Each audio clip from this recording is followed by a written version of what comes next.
Wicked Plague is a brand new Metroidvania adventure game for the Game Boy Color developed by Locus Motion and published by Mod Retro. I've sunk about 3 hours into it, completing the game and messing around with its bonus content, and I'm ready to give you my take. Spoilers, it's wicked good. Let's start with the game's weakest and least important aspect, story. You are Ramuel, a hired exterminator of the occult. Think Simon Belmont, but your motivation is a paycheck.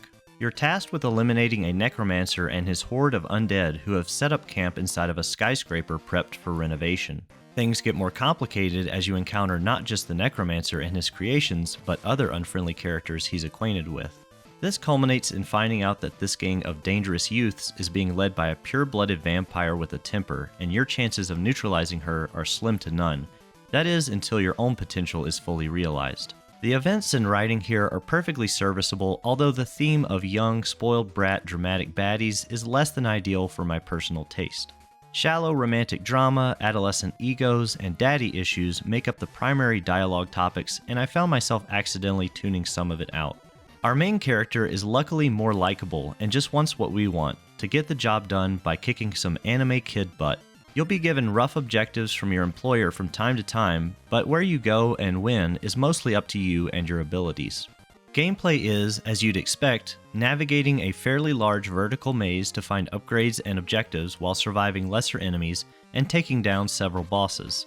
Movement controls are tight and responsive, and by the end you'll have the tools to slide, air dash, double jump, and more. Your starting weapons consist of a basic projectile and close range attack, while never really changing throughout the game, stay satisfying to use. Boss fights are the real meat of the experience, and they're done very well. Every boss has a completely unique moveset, and memorizing and correctly reacting to their randomized attacks will bring plenty of satisfaction. While not on the harder side for a Metroidvania, you will die plenty to certain bosses, but there are generous save points to make sure you never become tired of failing. These fights are also extremely fair. In fact, the entire game is. If you die, or take any damage at all, it's always your fault, and this is something I found myself appreciating most about the game. On your way to the finale, you'll need to locate and down energy drinks that are scattered throughout the skyscraper, either in out-of-the-way places or within vending machines, in order to decrease your hangover level caused by the previous night's poor decision-making. As your hangover lessens, your abilities expand, and you can access new areas of the skyscraper. It's creative stuff. You'll also be able to upgrade your health, quick heals, and weapon power throughout the game, though these are totally optional as a practice player will be able to get by without them. After the game is beaten, you'll get access to a well-made boss rush mode complete with 2 difficulties and timers to track your best clears. Not having a completion percentage screen or clear time for the main quest was a missed opportunity, and hopefully that can be added through an update soon. The game is on the shorter side, and I expect my subsequent playthroughs will last no more than an hour. On to presentation. Wowza, this game is a looker, and a hearer. This game has redefined what I thought the 8-bit Game Boy Color with its 16 kilobytes of VRAM could do. Environments are saturated with color and detail, and animations easily compete with Konami's. Despite the visual force on display, performance is consistently smooth and graphical bugs are simply non-existent. This is one of those visual styles designed for an original Game Boy Color screen or CRT filter.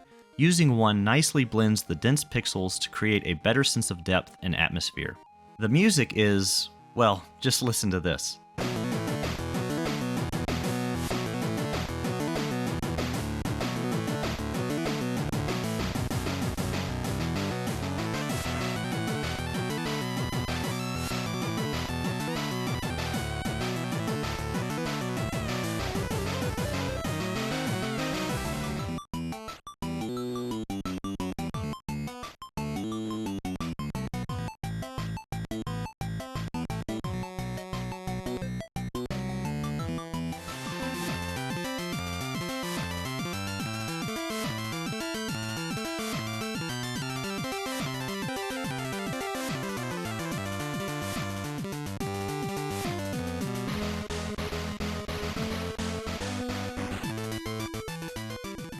Simply put, the soundtrack kicks.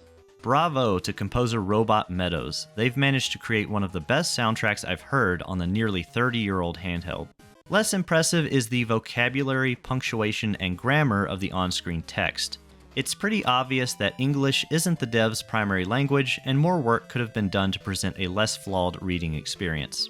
In conclusion, Wicked Plague is the easiest recommend for both newcomers and veterans of the Metroidvania genre, as well as anyone who wants to experience what the 8-bit Game Boy Color is truly capable of.